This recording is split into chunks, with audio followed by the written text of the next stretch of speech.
আপনারা দেখছেন 24 ঘন্টা ইন্ডিয়া টিভি, সর্বদা সবার পাশে সবার মাঝে। এই মুহূর্তে সবথেকে বড় খবর, আরজিকর হাসপাতালে আউটডোর বন্ধ রয়েছে, শুধুমাত্র জরুরি বিভাগে চিকিৎসা চলছে। পিজি চিকিৎসকরাও আরজিকর হাসপাতালে জরুরি বিভাগের সামনে অবস্থান বিক্ষোভ শুরু করে দিয়েছে। প্রসঙ্গত, তাদের সহপাঠী আরজিকর মেডিকেল কলেজের পাঠরত ডাক্তারি পড়ুয়ার রহস্যের মৃত্যুতে সময় যত এগোচ্ছে বাড়ছে রহস্য। আর ইতিমধ্যেই রহস্যের সূত্র ধরে পুলিশ গ্রেপ্তার করেছে একজনকে। তবে আন্দোলন বিক্ষোভ তৎপর গোটা আরজিকর হাসপাতাল চত্বরে চলছে বিক্ষোভের তোড়জোড় এবং রণক্ষেত্রের মতন বিক্ষোভে ফেটে পড়েছে ছাত্রছাত্রী থেকে আম জনতা। 24 ঘন্টা ইন্ডিয়া টিভির প্রতিনিধির বিশেষ প্রতিনিধি।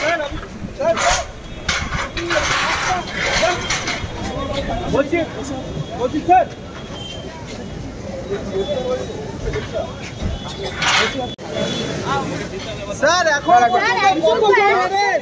কতজন অ্যারেস্ট হয়েছে এখনো পর্যন্ত?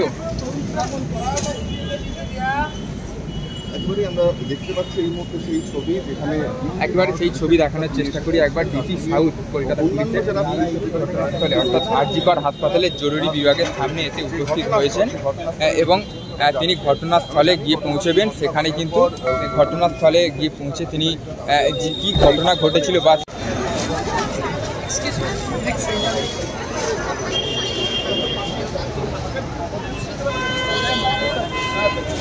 सेकेंड ईयर तीन दिन के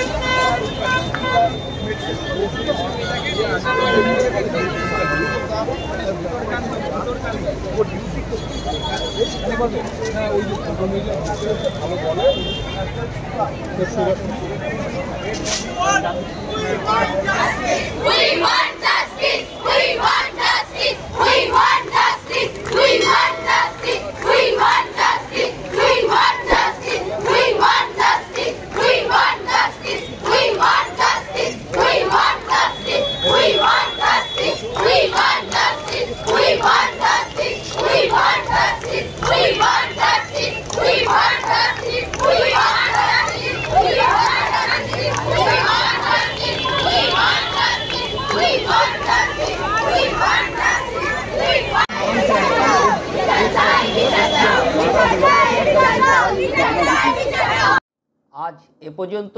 সঙ্গে রাখুন 24 ঘন্টা ইন্ডিয়া টিভি, দেখতে থাকুন সব জেলার সব খবর সবার আগে 24 ঘন্টা ইন্ডিয়া টিভির পর্দায়। নমস্কার।